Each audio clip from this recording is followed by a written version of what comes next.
You want more than just the headlines? Find out what's going on and what it means with me, Dennis Prager, this morning at 11, right here on AM 560, The Answer. Dan and Amy, a lot of efforts to publicly shame President Trump and members of the administration. His Homeland Security Secretary, Kristen Nielsen, chased out of a restaurant by protesters. Mexican restaurant. It was a high-end Washington, D.C. Mexican restaurant. Okay. Well, she was, mid-meal when they came in there. Did you see the video? It's not good. And I felt bad for her. She needs protection. Yeah. Well, Trump is good at giving a little bit of the public shaming, too. He did that at his rally in Duluth to a certain protester he singled out. It's happening. We have a single protester. There he goes. Goodbye, darling. Goodbye, darling. Bye, honey. It's a dude, right? It's a dude with a man bun. So we have a single protester. Sort of a dude, he's going home to his mom. Say hello to mommy. Oh, gosh. And tomorrow, the fake news will say tomorrow, massive protests at the Trump rally.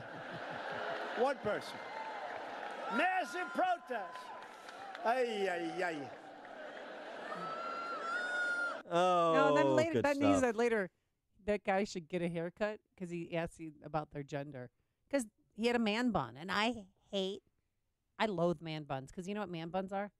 They're too lazy to wash their long hair, so they throw it up in a bun. They're stealing all of our secrets. Yeah. All right. Well, for more on the substance of this, I don't know what his position on man buns is, but we'll find out. This is Ed Morrissey. He's a senior editor for HotAir.com, columnist for the week. Ed, thanks for joining us. Appreciate it.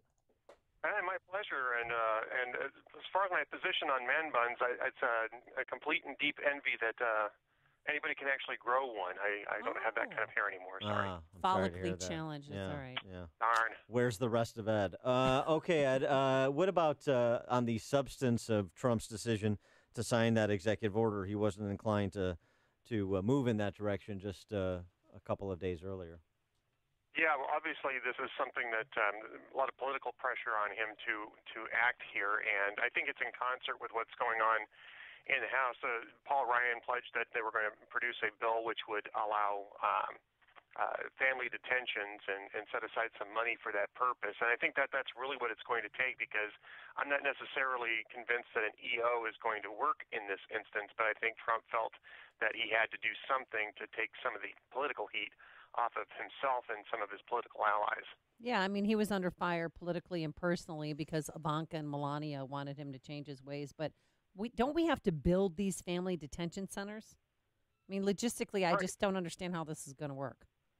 Right. Well, I mean, they're in the middle of building other detention centers, and those could probably be repurposed for family detention centers. I mean, we've seen articles in the media about how they're using old Walmarts to build these detention centers or dormitories for both for adults and for kids. And so my guess is that what they'll do in the immediate time frame is to turn one of those around into a family detention center so they can start putting new cases into there. But I mean, this is it's going to take an act of Congress. They're going to have to pass a statute that's going to allow for this, because there are statutes that are specifically in place to prevent what Trump wants to happen now. How much interest is there with House and Senate Republicans in continuing to prosecute the case in the way that President Trump is against Democrats on illegal immigration, on border security? Or is it more the case that sort of the center of gravity in the two caucuses is to sort of work out some half-baked compromise and move this off the agenda for the fall? Well, I don't think the Democratic Party is interested in creating a compromise on this. I think they want to fight this in the fall. And I don't think some members of the Republican Party are interested in a compromise before the midterm elections, because they have to go back and face voters who are very hard line on immigration. And apart from the family separation, which was created by this policy, which was probably avoidable if they had prepared a little bit better for it, the actual policy of hardline enforcement at the border is pretty popular. The recent poll, I believe it was from CBS News, shows, and YouGov, shows that while the family separation thing is deeply unpopular, the zero tolerance enforcement at the border has a plurality of support. And so I think that that's where Republicans are going to be, and I think that the Democrats are going to argue on the family separation issue. And they may try to slow down or obstruct any bill that's going through Congress that alleviates it. So the moderate GOP bill allows Dreamers' eventual path to citizenship. You'd think that the Democrats would be all over that. Is there a chance that this could pass, though, in the House and not in the Senate? I think it's going to be interesting to see whether it passes in the House at all. I know that they're going to have the votes on it this afternoon, but you saw Mark Meadows yesterday getting into an argument with Paul Ryan over the structure of these two bills that are going to go through here today, and I don't know that you're going to get enough Republican votes for this to pass, and I don't know that Democrats really want this to go through. Ted Cruz has also said this is not the time for a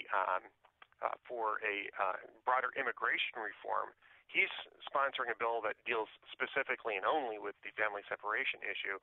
But I believe what he told Roll Call was that he'd been around Washington a long time, seen a lot of idiocy. But this trying to pass a comprehensive immigration reform bill 4 months before a midterm was an idiocy he had not yet seen. So I don't think that you're going to see that get through the Senate either way. Is that why President Trump has sort of taken a Pontius Pilate position on the competing bills rather than arguing for one over the other? He expects that there's not going to be anything coming out of Congress, and so don't unnecessarily antagonize people and just come over the top with your own discourse on the topic. Well, it's interesting because he originally came out and said that he wasn't going to sign either one of those bills, and apparently he was under the impression that the bills that were coming through were something other than what they are, that they were some sort of Democratic bill, or I'm not exactly sure what the confusion was. But initially he told, he said on air that he wouldn't sign either one of them. And so White House had to reverse itself, and Donald Trump has been arguing ever since that he'd sign either one of them. Right. Whatever one they pass it, he would sign. So yeah, he's not getting involved in the infighting, but there's been a lot of confusion on this as to what the White House position is actually going to be. I'm not necessarily sure it's going to impact the votes on the floor. I think that that's going to be more driven by local concerns of the individual members. But I frankly, I don't expect either one of these things to pass. Wow. And then what now? I mean, the migrant children have been sent to 17 different states. You have 200 in New York. And I saw yesterday on Nightly News, you have a mother in Seattle and her son's in New York. So how are we going to reunite these families, or not we? How are the onus lies on them? That's a great question. The order yesterday doesn't say anything about reunifying in already extant cases. I think the White House came out later and said that they weren't going to grandfather this backwards to children and parents that had already been separated. So those cases have to get processed before anything happens with the children. I don't think you're going to see any motion on that. I think this one of these policy changes that's really only going to impact cases going forward. And so I think we're going to be unwinding those cases, Amy, for quite some time. John Gabriel over at Ricochet had a fun column the other day about media hype, and this is obviously another issue in which the media is facilitating, if not doing the work themselves, anyone who wants to call or imply that Trump is a Nazi, that Republicans are essentially resurrecting Nazi-style concentration camps, Japanese-style internment camps. And Gabriel suggests that just in the last 60 days, he just kind of gives a rundown of all of the various issues from Kim Jong-un to Canada to gun control to moving the U.S. Embassy in Israel to Jerusalem, where the imminent result was going to be nuclear war. And all of that hysteria sort of desensitizes the public to the customary hysteria and works in Trump's favor. Do you think that's true, number one, and this becomes just another example of what Gabriel is talking about? Well, I think John's right about that. I think that this level of hysteria that keeps cropping up, which eventually gets punctured when you find out that these are not new outcomes, right? These are the same types of outcomes that were taking place in the Obama administration as well, although not on the same scale. And I'll get back to that in a second. But they were detaining children for weeks and months at a time as a deterrent in 2014 and 2015. The cages that were initially published as as Trump's horrid treatment of children were actually pictures from 2014, when that's what they were doing with children during the Obama administration. And yeah, the media has been terrible about this. But the other part of that too is that these are issues that the Trump administration knew were going to come up and didn't prepare themselves for political onslaught. I mean, it doesn't take a genius to realize that the media doesn't like Donald Trump and is going to seize on things like this as they come up and blow them out of proportion. And then the trick is then to avoid giving them that type of material to do that with. And there was ample opportunity here. They've had a year prior to imposing the zero tolerance policy at the board, which I think is a good idea. They had a year to deal with trying to eliminate those consequences as much as they possibly could. And you have people on the record like John Kelly who were basically saying that that was almost a desired effect of this as a deterrent. I think that there's certainly enough blame and incompetence to go around on this. He is Ed Morrissey, senior editor for HotAir.com and columnist for The Week. Ed, thanks so much for joining us. Appreciate it. Thanks. And he joined us on our turnkey.pro answer line. The more you listen, the more you'll know. This is Chicago's Morning Answer. Morning Answer on AM 560. The Answer.